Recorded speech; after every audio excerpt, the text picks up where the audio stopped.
하나님의 말씀은 사도행전 22장 30절에서 23장 3절까지입니다.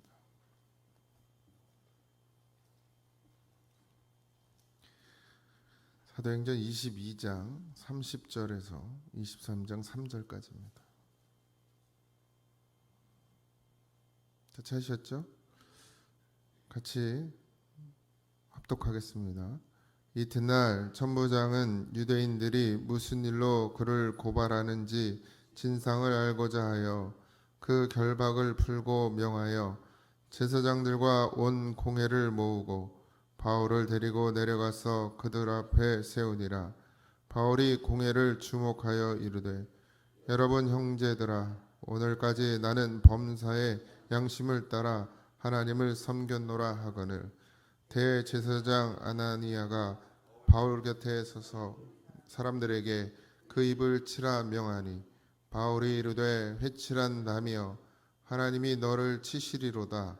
내가 나를 율법대로 심판한다고 앉아서 율법을 어기고 나를 치라 하느냐 하니. 아멘.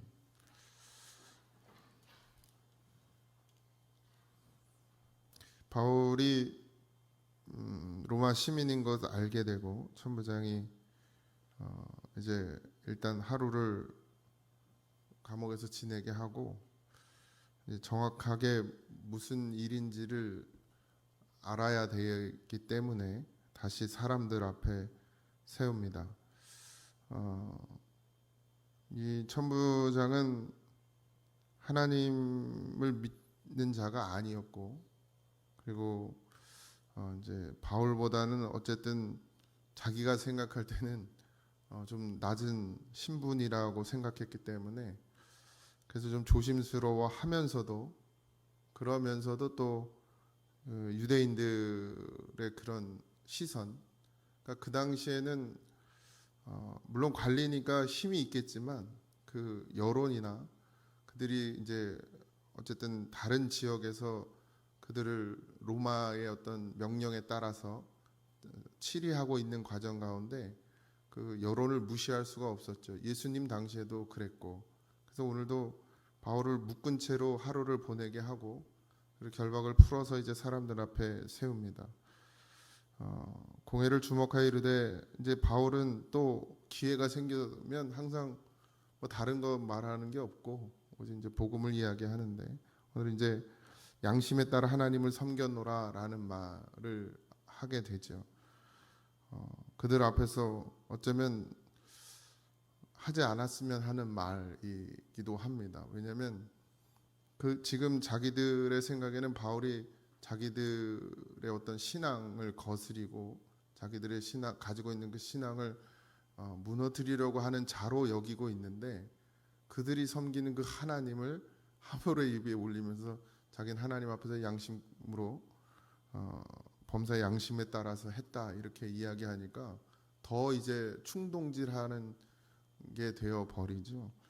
근데 뭐 그게 사실이 아니지는 않습니다. 바울은 이 양심이라는 것은 사실 우리 인간의 양심이라기보다는 예수 그리스도가 그 안에 계셔서 그걸 이제 다른 표현을 선한 양심이다 이렇게 이야기하는데, 사실 우리에게는 선한 것이 없죠. 이 선한 양심이라고 하는 것은 예수를 말합니다. 예수님이 그 안에 계셔서 그것으로 선해지는 것이지, 사실 진짜 선한 양심이 우리에게는 없어요. 다 인간적인 마음을 가지고 있는 것이 우리의 모습이고, 양심대로 살았다 그러는데 그렇게 말할 수 있는 인간은 없습니다. 근데 여기서 말하는 이 양심에 따라 하나님을 섬겼다라는 말은 선한 양심, 그러니까 성령이기도 하고 예수 그리스도께서 나를 인도하시는 대로 내가 지금까지 살아왔다. 그러니까 하나님을 그렇게 섬겼다, 복음을 전했다. 유대인들이 생각하는 양심에 따라 하나님을 섬겼다라는 그 생각과 바울이 생각하는 생각은 달라요. 그래서 유대인들이 생각하는 양심에 따라 하나님을 섬겼다는 것은 율법의 행위로고, 사도 바울의 양심을 따라 하나님을 섬겼다는 말은 그리스도가 이 안에 살아 계셔서 자기의 뜻이 아니라 예수 그리스도의 뜻을 따라서 그렇게 하나님을 섬겼다라고 표현하는 것이죠. 어쨌든 그 소리를 듣고 이제 이 아나니아 대제사장인데 헤롯, 이제 헤롯이란 말은 왕이란 뜻, 왕을 헤롯이라는 호칭을 써서 했어요. 그래서 다 헤롯 왕이라고 그러잖아요. 근데 헤롯 왕은 이름이 아니고 그 당시 왕을 헤롯이라는 이름을 붙였죠. 안티파스 2세라는 사람, 그러니까 그 시대에 이 대제사장을, 지금의 아나니아를 대제사장으로 세웠어요. 근데 그 당시에 대제사장을 로마에서 세웠단 말이에요. 유대인들끼리 세운 게 아니고, 그러니까 어떻게 세웠겠어요? 로마에게 잘 보이는 사람, 그러니까 친로마, 친일파가 되듯이 그 당시에 친로마파가 되어진 사람, 그러니까 로마의 아주 헌신적인 사람을 대제사장으로 세웠어요. 그러니 뭐 생각을 해보세요. 하나님을 섬기고 하나님에게만 오로지 쏟아내야 될 대제사장이 로마 황제에게 잘 보여서 대제사장이 됐으니 뭐 불보듯 뻔하죠. 그 마음이 어떤지, 그 중심이 어떤지 뻔한 것이죠. 그래서 결국 이제 유대주의자들에게는 이 대제사장이 인정을, 그러니까 파가 두 개로 나뉘게 되는데 이제 잘 인정을 받지 못했던 상황에 있었고, 또 부를 많이 축적하고, 그러니까 뭐 로마 카톨릭 시대에도 그랬고, 이 지도자들이, 종교 지도자들이 그렇게 타락하는 것은 다른 건 없고 늘 그런 것들이었죠. 그러니까 결국 말이 대제사장이지 사실 그냥 정말 하나님이 보실 때는 황당한 그런 모습을 하고 있었을 거라는 생각이 듭니다. 그래서 바울이 이제 대놓고 이제, 근데 바울은 이 사람이 대제사장인 건 몰랐어요. 근데 뒤에 이야기가 나오지만 어쨌든 회칠한 담이다 이렇게 표현을 하면서, 어떤 표현이냐면 겉과 속이 다른 것을 이야기할 때 회칠한 무덤이다, 회칠한 담이다 이렇게 표현합니다. 겉은 그냥 하얗게 칠해놓고 근데 안은 뭐 다른 모양을 하고 있죠. 그 외식하는 자를 이야기하죠. 속과 겉이 다른, 그 율법주의자들이 다 그렇죠. 자기도 지키지 못하는 율법을 남에게 더 씌우는 것이 율법주의자들입니다. 지금의 목회자들도 그런 경우들이 많죠. 자꾸 예수님으로 구원을 받았는데 다시 또 율법으로 가서 성도들에게 그걸 지키도록 강요하는, 그러면서 본인은 정말 이 중심으로 지키느냐, 사실 그렇지 못해요. 사람들은 다 우리가 주님 앞에서 무엇을 지켜서 의로워질 수 있는 인간은 아무도 없습니다. 근데 성도들에게 늘 강요하죠. 예배를 강요하고 헌금을 강요하고, 이게 권면인지 강요인지 좀 헷갈릴 때가 많죠. 근데 우리가 예배를 드리거나 기도하거나 헌금하는 일이나 봉사하고 섬기는 일은 주님이 내 안에서 나를 살리신 은혜가 분명한 사람이 하는 거예요. 근데 그게 강요하고 강조하고 뭐 억지로 끌고 간다고 해서 되어지는 게 아니고, 만약에 그렇게 해서라도 그게 했다고 해서 또 한 것도 아닙니다. 근데 이제 그 당시에도 그런 것들이 너무 강했죠. 율법주의자들은 그 율법의 의식이 강한 거죠. 자기들은 지킨다고 생각하면서 지키지 못하는 사람에 대해서 함부로 하는, 뭐 여기도 보면 이제 바울의 입을 치라고 아나니아가 그렇게 옆 사람을 시켜, 자기가 치지 왜 또 시켜. 그 소리를 들은 바울이 이제 그 이야기를 하는 것이죠. 본인들도 지키지 못하는 율법을 가지고 율법으로 정죄를 하고 있는 그런 모습들을 봅니다. 당연한 결과고요. 우리도 자꾸 율법으로 서 있으면, 내가 뭔가 하고 하나님 앞에 뭔가를 하고 있다고는 의식을 가지면 반드시 그 입에서 정죄가 나오게 되어 있고 비난과 비판이 나오게 되어 있죠. 그래서 이것에서 벗어나려고 무던히도 애를 쓰는데 잘 되진 않아요. 어느새 또 내가 그 자리에 앉아서 남을 비판하고 있고 비난하고 있고, 이게 얼마나 무서운 일인지 잘 모릅니다. 우리가 깨닫질 못해요. 하나님께서 그것을 죄라고 분명히 말씀해 주셨고, 사랑하면 그렇게 나올 수가 없죠. 불쌍히 여기는 마음이 나오고 긍휼히 여기는 마음이 나오지, 정죄하고 비난하는 말은 나오질 않아야 되는데 여전히 제 입술에도 여전히 비난하고 정죄하는 그런 마음이 있죠.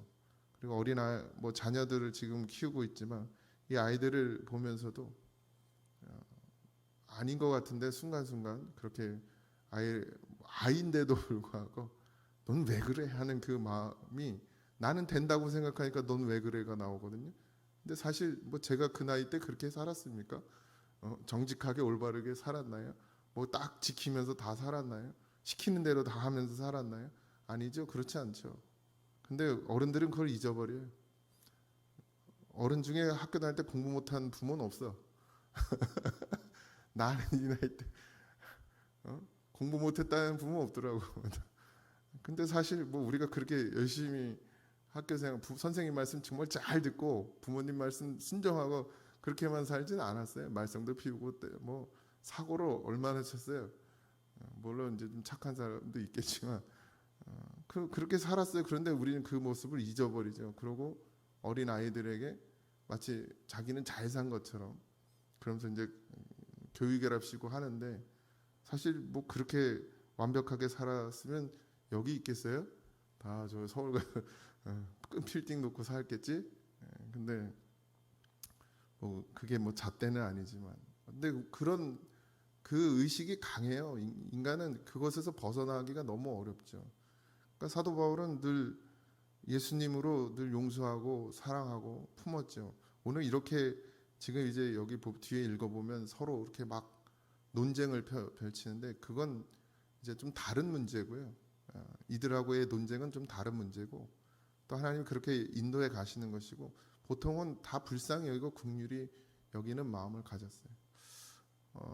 제가 어제 어떤 영상에서 어떤 전도사님이 그러니까 강사로 초청을 많이 하는 그런 전도사님들, 이게 좀 유명한 거죠.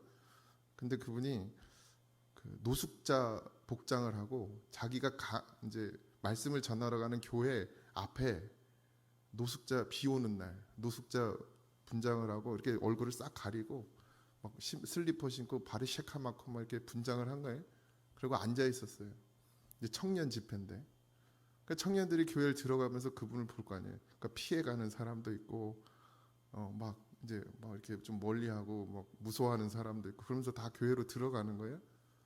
어떤 청년 하나는 어떻게 하지 말면서 뭐 도와드릴까요? 막 물어보기도 하고, 안 되니까 막 전화를 한 거예요. 경찰서하고 막, 그러니까 119 경찰이 와가지고 이제 막 하니까 제가 이제 막 속삭이면서 제가 여기 목회자인데 지금 이제 몰래 카메라 하는 거라 그러니까 이제 그러면서 알았다 그러고 가고, 계속 청년들이 들어가면서, 그래도 이제 좀 나이 든 권사님들은 조금 이제 어떻게 이렇게 좀 살펴주고 하려고 하는데 청년들은 다 피해 가는 거예요. 대부분이. 근데 이 전사님 이제 예배 시간이 다 돼서 이제 급습을 하는 거예요. 예배당에 탁 들어갔어. 그리고 거적대기를 딱 벗고 이제 자기 얼굴을 드러내니까 이제 청년들이 놀래죠. 정말 사랑이냐? 사랑이 있었으면 그렇게 지나갈 수 있냐? 이제 자기들을 돌아보는 그런 문제, 어쨌든 뭐 퍼포먼스긴 한데, 그런 모습을 보면서 정말 우리는 율법으로 살고 있냐? 그러니까 예배당에 들어오는 것, 그리고 예배를 드리는 것, 거기에는 집중하고 있는데 정말 내 이웃을 사랑하는 모습은 우리에게 없다는 거죠. 그러니까 하나님이 원하시는 것은 삶이 예배하고 삶에서 분명히 예수 그리스도의 사랑이 나타나야 되는데, 우리는 자꾸 이 예배당 안에서 하나님이 우리 예배를 받으시고 우리에게 은혜를 부어주실 거라고 생각하거든요. 사실 하나님은 그런 하나님이 아니죠. 어떻게 살아내느냐를 더 중요하게 생각하시는데 우린 그런 것을 외면하죠. 그리고 뭐에만 집중하죠? 그냥 막 찬양하고 기도하고, 그리고 하나님 옆에 거룩한 척을 하는 거죠. 근데 실상은 그렇지 못하더라는 거죠. 그렇다고 뭐꼭 가난한 사람을 먹이고 입히는 일을 하는 것만이 그럼 선한 일이냐? 그렇진 않지만, 그러니까 그런 기본적인 것도 우리에게는 그런 게 되어 있질 않다는 것이죠. 물론 다는 아니지만, 여러분들 율법의 의식, 나는 그래도 예수 믿는 사람이다, 난 그래도 예배 잘 드리는 사람이다, 난 그래도 새벽에도 나오고, 난 그래도 뭐 11조 하고, 난 그래도 봉사도 많이 했고 헌신도 많이 했다, 내 평생 그렇게 살았다라고 생각할지는 모르겠으나 정말 예수로 살았는지 다시 한번 늘 돌아보시고, 어른들이 먼저 그렇게 변화돼야 될 줄 믿습니다. 그리고 그렇게 기도해야 그것이 흘러내려가게 되어 있습니다. 윗물이 아주 간단한 이치죠. 윗물이 맑지 않은데 어떻게 아랫물이 맑을 수 있어요? 우리가 믿음의 선배들이 좋은 믿음을 보여주지 않으면 그 밑에 있는 사람들은 그 믿음을 좋은 믿음을 따라갈 수 없죠. 그러니까 교회는 정말 하나 돼야 하고 예수님으로 똘똘 뭉쳐져야 될 줄 믿습니다. 자꾸 그 율법의 의식 버려라 버려라 그러는데 안 버려져요. 그것도 하도 오래돼가지고 그냥 묵어가지고 때를 열심히 잘 베끼셔서 예수님으로 다시 우리가 새로워질 수 있도록 그렇게 늘 기도하는 우리가 되길 바라고, 겉과 속이 다른 그런 모습이 아니라 속에 우리가 예수가 있으면 겉으로도 예수가 나타나야 하죠. 근데 그것이 안 되면 하나님 앞에 기도하세요. 그래서 정말 내 안에 예수 계심이 나타날 수 있도록 그렇게 늘 믿음으로 서 계시기를 주님의 이름으로 축원드립니다. 기도하겠습니다. 하나님, 행위 그냥 율법의 의식으로의 행위가 아니라 믿음의 행위가 나타나게 하옵소서.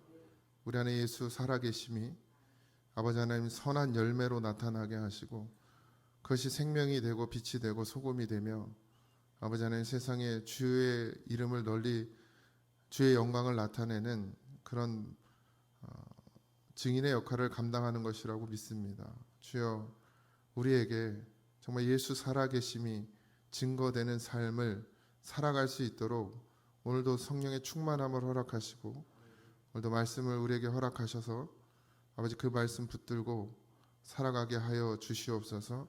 주님의 음성 듣는 매 순간순간이 되게 하시고 내 뜻대로 내 생각대로 길을 걸어가지 말고 아버지께서 원하시고 바라시는 뜻대로 그 길을 걸어가는 우리가 되게 하여 주옵소서. 오늘도 지키시고 보호하심을 믿고 감사하며 예수님의 이름으로 기도하옵나이다. 아멘. 하늘에 계신 우리 아버지여, 이름이 거룩히 여김을 받으시오며 나라의 임하옵시며 뜻이 하늘에서 이루어진 것 같이 땅에서도 이루어지이다. 오늘날 우리에게 일용할 양식을 주옵시고 우리가 우리에게 죄진 자를 사하여 준 것 같이 우리 죄를 사하여 주옵시고 우리를 시험에 들게 하지 마옵시고 다만 악에서 구하옵소서. 등의 나라와 권세와 영광이 아버지께 영원히 있사옵나이다.